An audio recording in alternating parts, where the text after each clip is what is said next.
Salut à tous, aujourd'hui on se retrouve dans le Game Maker et on va aborder quelques thèmes très importants. Donc quand vous créez une expérience, ce qui est essentiel c'est d'avoir un environnement qui soit harmonieux, sympathique, avec des visuels soignés, que vos objets soient animés de façon correcte, mais également que derrière il y ait l'enchaînement des quêtes qui s'articulent comme il faut et que les interactions avec vos objets soient aussi bien pensé et se déroule exactement comme vous l'avez imaginé. Donc c'est ce dernier point qui va nous intéresser aujourd'hui. On va regarder un petit peu derrière les objets et leurs différents comportements, comment s'articule le côté logique du Game Maker. Donc pour ça, il y a un concept important qui est à comprendre, ce sont les messages. Donc les messages, c'est pas du texte qui est envoyé à l'utilisateur ou tout ce qu'on pourrait imaginer quand on ne connaît pas. Les messages, en fait, ce sont plutôt des variables qui vont s'activer, ou alors on pourrait dire une sorte de courant électrique, en fait, qui circule. Je vais prendre un exemple simple. Admettons, on a un bouton et une porte, et quand on appuie donc sur le bouton, on veut que la porte s'ouvre, et en fait, ça va se déclencher grâce à un message. Donc quand on appuie sur le bouton, le message ouvre-toi s'active. Et en fait, la porte va être en attente du message ouvre-toi pour s'activer. Alors on va le faire directement ensemble de façon concrète. Alors pour l'exemple, on va prendre un objet qu'on aime bien, numpad switch, qui va nous servir de bouton. Il nous faudra également une porte. Voilà, on va le monter un petit peu et le faire pivoter pour faire joli, comme ça. Donc à droite, on peut voir que donc, notre numpad il a déjà le comportement bouton de base. Donc quand on va l'activer en appuyant sur E, nous on va vouloir envoyer le message ouvre-toi. Donc voilà, le logiciel pour l'instant ne connaît pas le message ouvre-toi, donc on est en train de le créer là. On appuie sur Add. Voilà. Ensuite sur la porte, qui a déjà aussi le comportement porte, ça tombe bien. Du coup, on va lui dire de s'ouvrir lorsqu'elle reçoit le message ouvre-toi. Donc là, par défaut, il y a interagir avec la porte et trigger, donc ça, on va l'enlever. Et en message requis, on va lui mettre ouvre-toi. Voilà, qui est déjà là. Donc maintenant, dans la partie, on se met en face du bouton, on appuie sur E pour interagir avec le bouton et ça nous ouvre la porte. Le système de message va être également une composante essentielle des quêtes. Donc si on clique sur Rules en haut, qu'on active donc, le fait de pouvoir créer une quête. Donc ici on remplit les champs et on peut lancer une quête sur la réception d'un message. Par exemple si la porte s'ouvre, eh ben, on lance une quête. Également une fois que la quête est terminée, on peut envoyer un message qui va déclencher d'autres actions derrière, etc. Les messages vont nous permettre aussi d'articuler des dialogues entre personnages. Par exemple, on va prendre le cas on va prendre un personnage que j'aime bien qui va nous poser une question et à laquelle on va avoir plusieurs réponses possibles. Donc pour ça, on va lui donner le comportement asker. Voilà, donc il donne son nom, la question. Voilà, donc c'est des questions à choix multiples.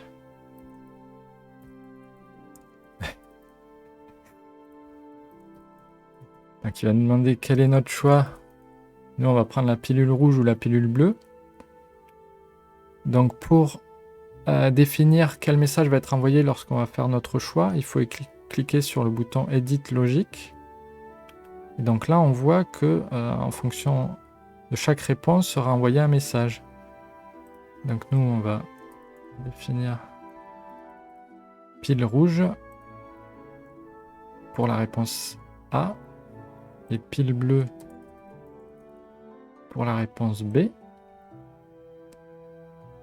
Voilà, et de la même façon, on va mettre 2 portes qui vont s'ouvrir. Donc là, je fais CTRL D pour dupliquer. Voilà, très pratique.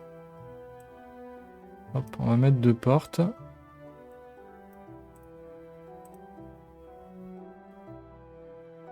Et une qui va s'ouvrir si on prend la pilule rouge. Et l'autre avec la pilule bleue. Donc message pile rouge. Et celle-là, pile bleue. Voilà, donc quand on va aller interagir avec lui, toujours avec le bouton E, donc quand on va choisir pilule rouge, la porte de gauche va s'ouvrir. Puis on peut retourner le voir et dire pilule bleue. Et ça va donc envoyer le message qui ouvre cette porte. Comme vous avez pu le voir, un des aspects essentiels, ça va être de connaître les différents comportements qui existent et les différents composants qu'on peut leur associer. Donc quand on sélectionne un objet, on va retrouver les comportements ici dans Behavior. Donc c'est important de savoir que un objet ne peut avoir qu'un seul comportement maximum, donc 0 ou 1, 0 si on clique sur None ici. Par contre, il peut avoir plusieurs composants. Donc ici, on voit qu'il y a Health, la vie, et on peut en rajouter d'autres également. Donc on va les passer en revue très rapidement. C'est juste pour savoir que ça existe. On ne va pas rentrer dans le détail dans cette vidéo. On verra ultérieurement, il y a beaucoup d'informations. Donc au niveau des comportements, donc celui-là, il ne va pas nous intéresser, on ne va pas s'en servir.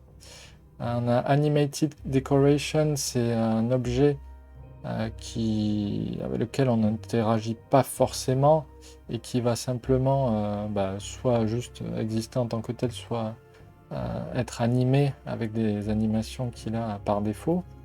Asker, ça va être très utile, ça va être pour ouvrir un champ de dialogue et donc on va pouvoir répondre aux questions et trigger, comme on l'a vu avant, pas mal de messages et interagir comme ça.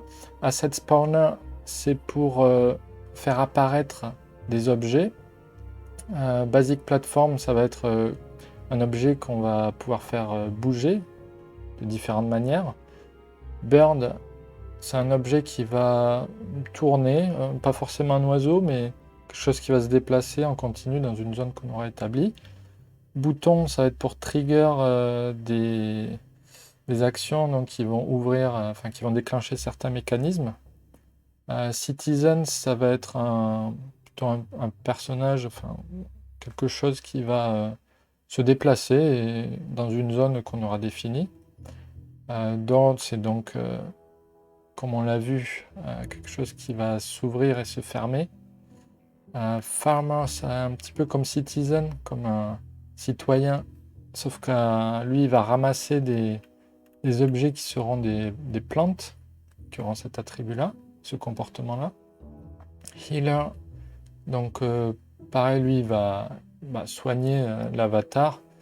L'avatar, c'est nous, le héros.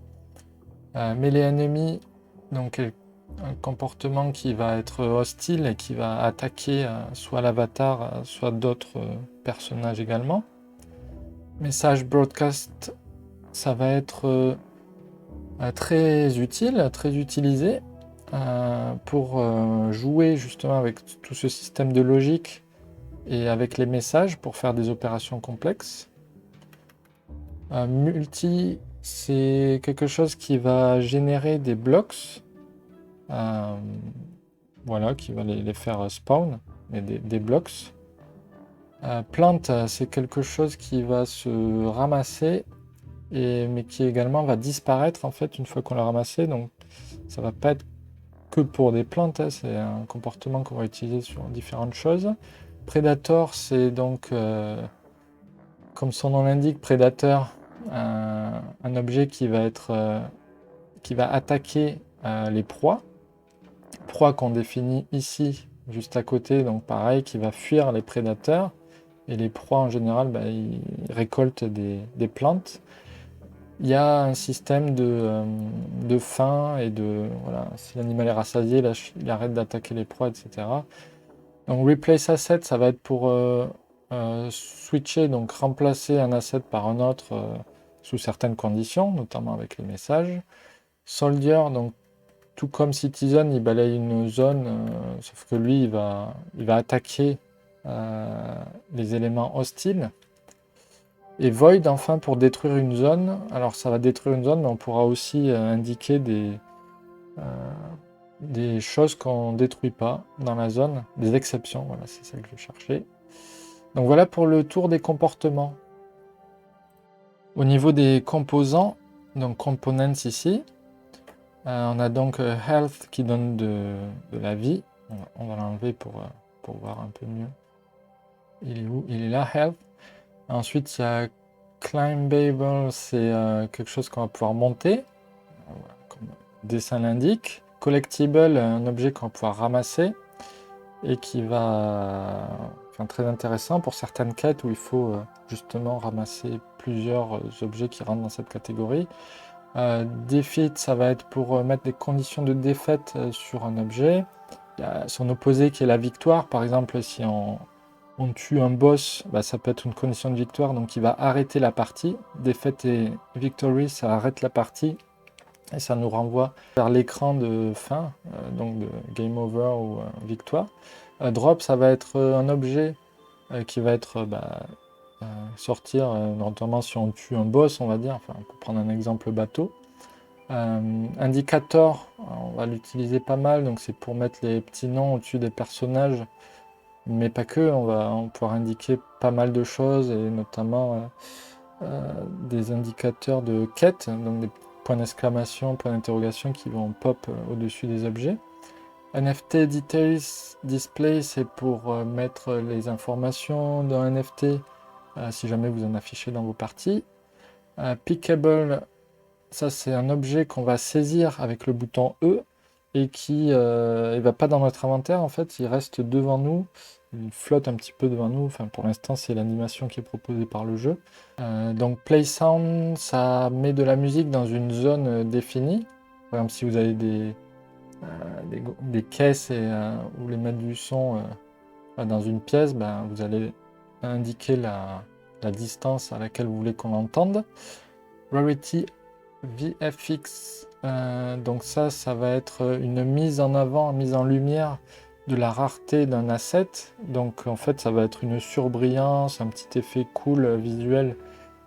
Speaker, ça va donc être de base pour afficher un message lorsqu'on passe près d'un personnage ou qu'on interagit avec lui, mais ça va être aussi utile pour manipuler des messages et détecter l'avatar quand il arrive dans une zone, par exemple, pour trigger certains messages. Donc on va s'en servir assez souvent.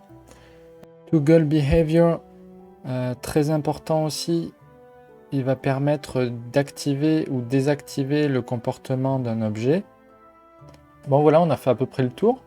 On a vraiment balayé, mais le but c'est juste voir que ça existe. Il y aura les autres tutos pour voir comment on s'en sert et comment les associer. On peut faire vraiment beaucoup de mécaniques et de combos, de comportements et de composants. Donc voilà pour ce petit tour d'horizon et cette introduction à la logique. J'espère que ça vous aura plu. Si vous avez des questions, n'hésitez pas à en poser en commentaire et je ferai mon possible pour y répondre. Allez, salut à tous!